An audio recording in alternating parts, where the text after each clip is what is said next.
Hi అండి. ఈరోజు నాకు వంట అయితే చాలా లేట్ అయిపోయిందనమాట. ఎందుకంటే మా చిన్నపిల్లోడైతే బొజ్జోలేదు. చూసారా పీకుతున్నాడు. అది తీయ ఇది తీయ, ప్రతి ఒక్కరింట్లోనే ఉండేదే కదా. చిన్నపిల్లలు ఉంటే వంట అవ్వదు, ఏ పని అవ్వదు, ఏమీ అవ్వదు, పీకినవే పీకుతూ ఉంటారు కదా. నేను ఇప్పుడు వచ్చేసి మొక్కజొన్న పొత్తులు అయితే పక్కన ఉడకపెట్టాను అనమాట. ఉడకపెట్టి పక్కన పెట్టాను. మా చిన్నపిల్లడికి ఒకటి అయితే ఇచ్చేసాను, వెళ్ళి పక్కన కూర్చున్నాడు.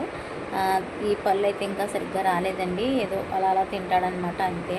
ఇప్పుడు వచ్చేసి నేను పొన్నగంటి కూర పప్పు చేయబోతున్నానండి. పొన్నగంటి కూర అయితే చిన్న చిన్న ముక్కల కింద కట్ చేసేసి పప్పులో అయితే వేసేసుకున్నాను. పప్పు అయితే శుభ్రంగా వేపేసి కడిగేసి 10 నిమిషాలు అయితే నాననిచ్చాను అనమాట. తర్వాత అయితే పాలకూర ఫ్రై కూడా చేస్తాను. నెక్స్ట్ వచ్చేసి కొబ్బరికాయ మామిడికాయ పచ్చడి. ఇప్పుడు ఉల్లిపాయలు అయితే సన్నంగా కట్ చేసేసుకుని అందులో వేసేసుకున్నాను. పచ్చిమిరపకాయలు కూడా చిలికల కింద కట్ చేసేసి వేసేసుకుందామండి. ఛానల్ని లైక్ చేయండి కొంచెం. తర్వాత వచ్చేసి కుక్కర్ విజిల్ అయితే పెట్టేసుకుందాం. ఒక 4-5 విజిల్స్ వచ్చే వరకు పెట్టేసుకుని పక్కన పెట్టేస్తాను. ఈలోగా పాలకూరకు వచ్చేసి కట్ చేస్తున్నానండి. పాలకూర అయితే చిన్న చిన్న శుభ్రంగా కడిగేసుకుని చిన్న చిన్న ముక్కల కింద అయితే కట్ చేసేసుకున్నాను అనమాట. ఈలోపు మా మామ చూసుకోవడం, ఇలా చేసుకోవడం చాలా చాలా కష్టంగా అయిందండి. వంట అయితే మాత్రం బాగా లేట్ అయిపోయింది కదా, 12:30 అయితే దాటేసింది అనమాట. తర్వాత ఉల్లిపాయలు కట్ చేసి పక్కన పెట్టేసుకున్నాను.